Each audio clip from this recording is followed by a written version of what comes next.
Good afternoon and welcome again to the next episode of Music and Chatter.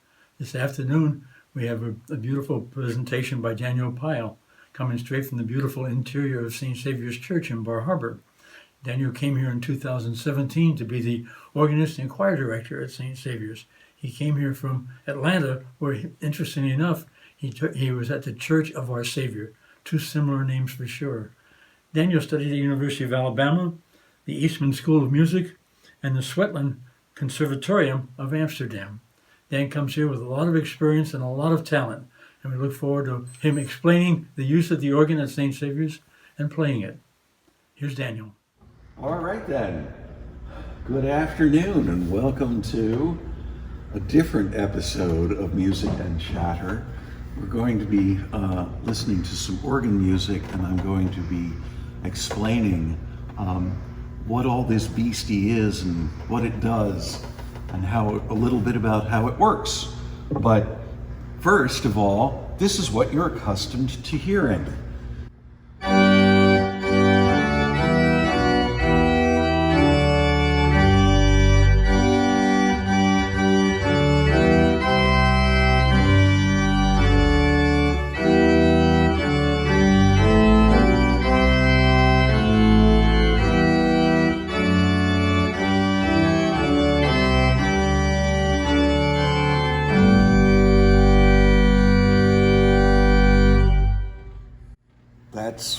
That's what one usually hears out of this, but it makes many, many sounds, as you may have experienced. And well, there are reasons why it has all this. First of all, most people think that this, where I'm sitting, the keyboards, the keyboard for the feet and the keyboards for manual and all, is the organ, and it's not. This is just the control mechanism. The organ is behind me and above me. It's the pipes and all the complicated mechanism for sending air to the pipes and controlling which pipes play at what time. In fact, it's a little bit confusing because it's really not one organ where I'm sitting, but three that all happen to be occupying pretty much the same space.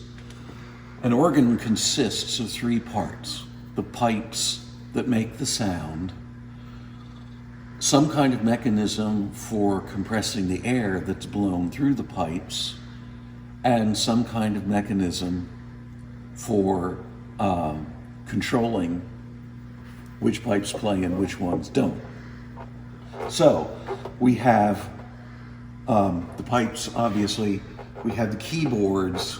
What you don't see, and maybe we can get a shot later on at the inside, all of the pipes stand on a big wooden box called a wind chest, which is filled with compressed air and contains a system of valves which are controlled from the keyboard.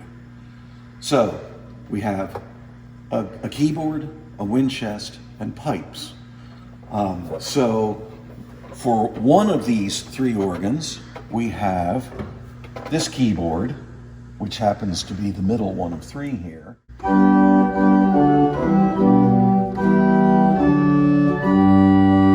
And the pipes that it plays.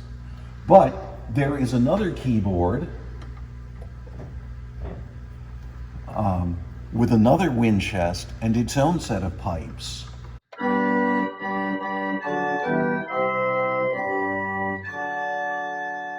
And actually, there's a third keyboard with its own wind chest and set of pipes. But I don't play it with my hands, I play it with my feet.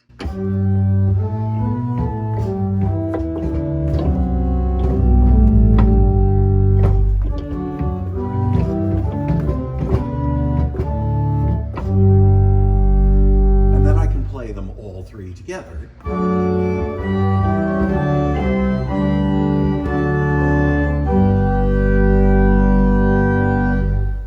So we're dealing with three different instruments here that are all combined so that they're controlled from a single, we call this the console, just like where the pilot sits in an airplane and he has his console in front of him. Then there are a variety of sounds. There are many, many rows of pipes in here. Each one, there is a pipe for each note on the keyboard.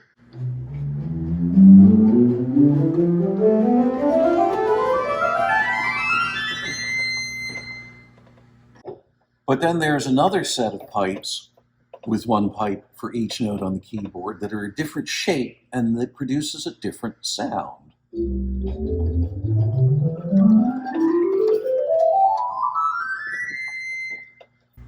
Or, hold your ears.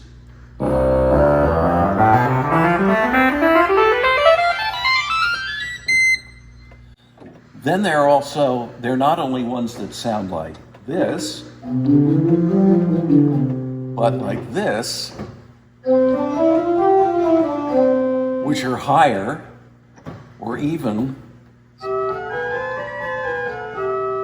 which are seem like strange pitches, but when the organist can mix these together. The organ is actually a kind of a synthesizer, where by taking two sounds, say this one,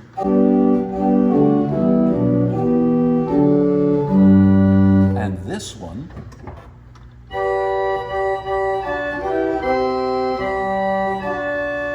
which sounds an octave higher, and if I mix them together,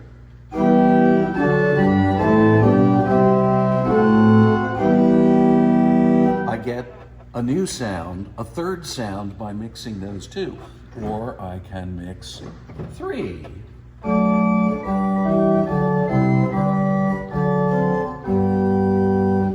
Or this is the sound that we started off with.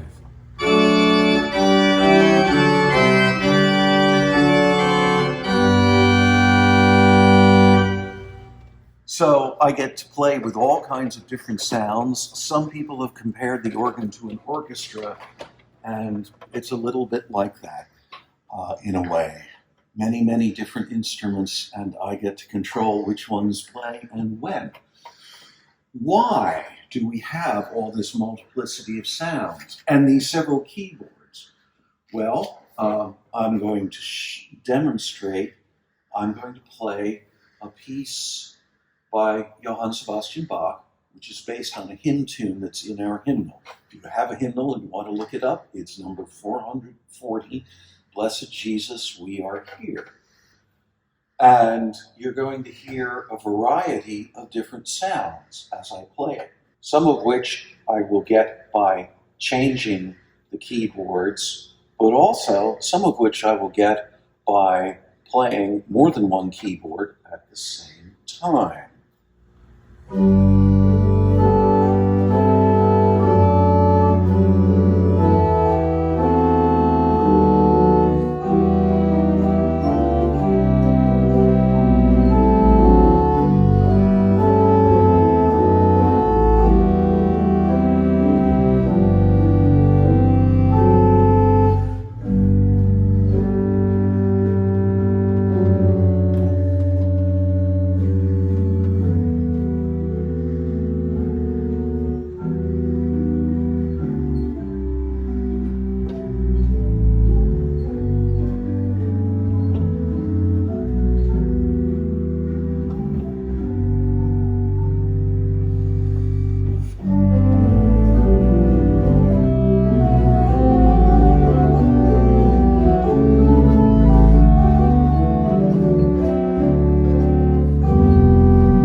the mechanism, curiously enough, for controlling which sounds are playing, which ones come on and off,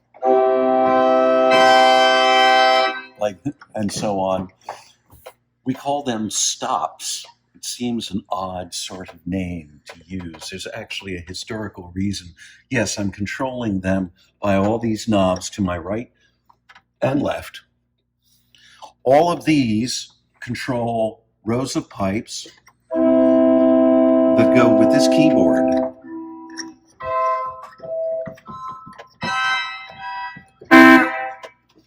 These here all control pipes that go with the top keyboard. And these control the ones that I play with my feet.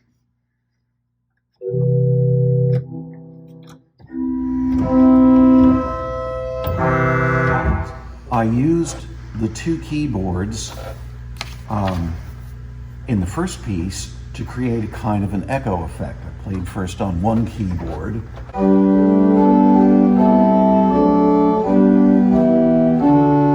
And then on the second one.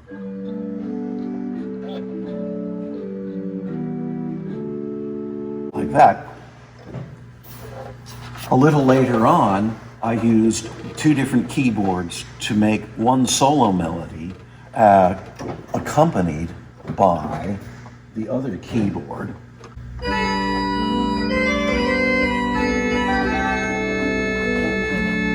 Like that, and with the pedals to play the bass line.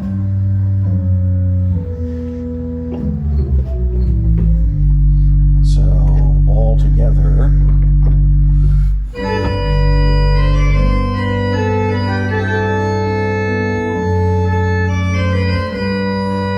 and so on. Now you may ask, what about this one down here? Well, this one, the lowest one, is a peculiarity of this organ and only a few others, and that is the sounds that I draw for this keyboard and this keyboard. If I play on the bottom one, it's both of them combined. They are the two divisions, if you will, are coupled together on this. This keyboard has no pipes of its own. It makes no sounds of its own. All it does is combine the sounds of the great organ, which is the name we give to this one, and the swell organ, the name that we give to this one. Not all organs have coupling devices. Not all of them have a dummy manual like this organ does to accomplish that. But it can be useful, and I'm going to demonstrate that now in a chorale prelude by Johannes Brahms. Again, this is a piece that's based on a hymn tune, which is in our hymnal. It's number 309.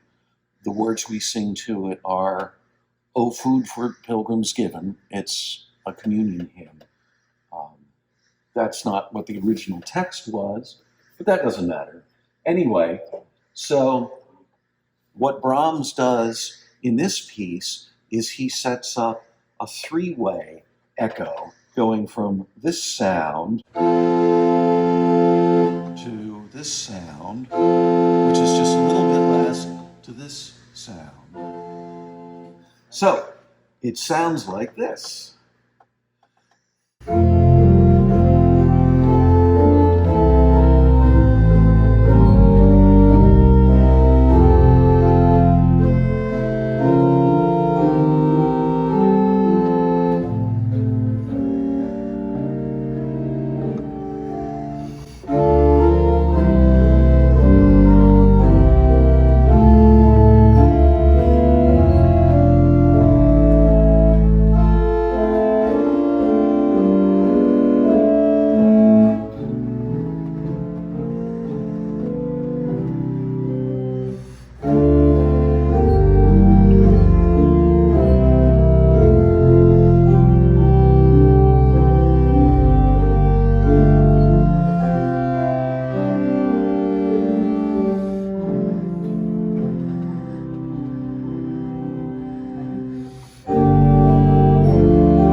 last piece I'd like to play for you today is a noisy one.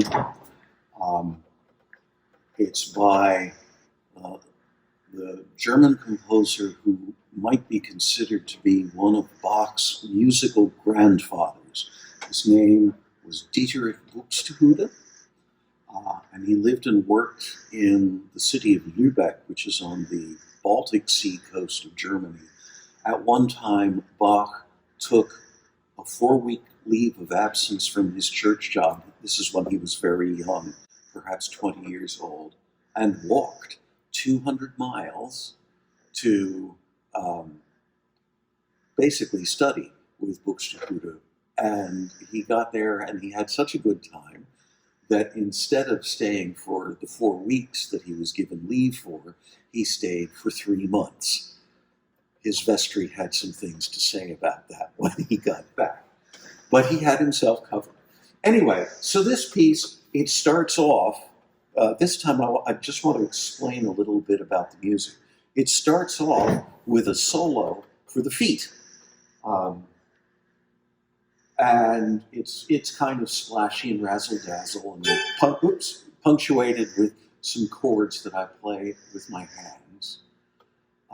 And then comes a section which is called a fugue. A fugue is kind of like a round. You have one melody that comes back over and over and over, and it comes in different voices, just like if you were singing Row, Row, Row Your Boat. Now, one of the interesting things is that Buxtehude takes a little bit of his pedal solo. It starts out like this, just outlining a chord. And then has kind of a melody.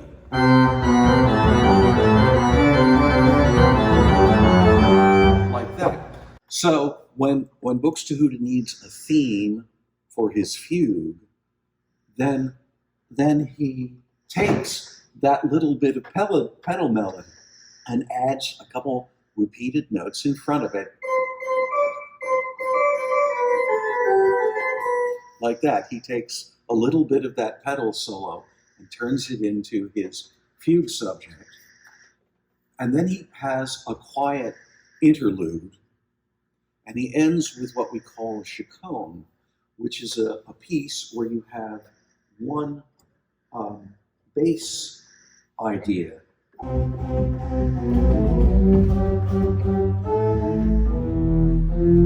And again, the same bass melody over and over and over again.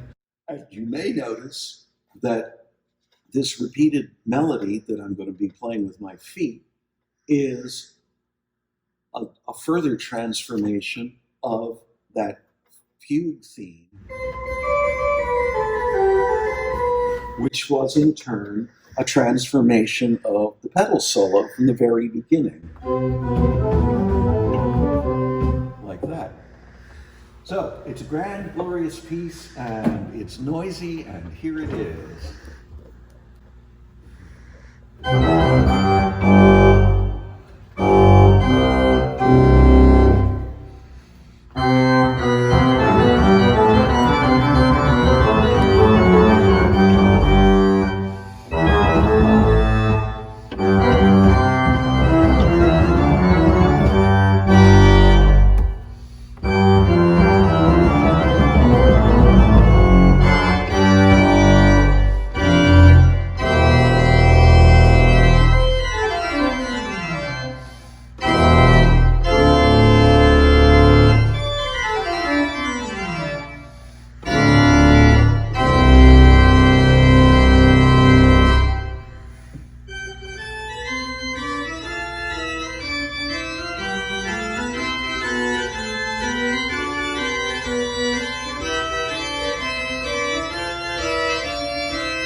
Daniel, for a wonderful, wonderful demonstration of the organ, and particularly your talent playing the last number where you did a solo with your feet.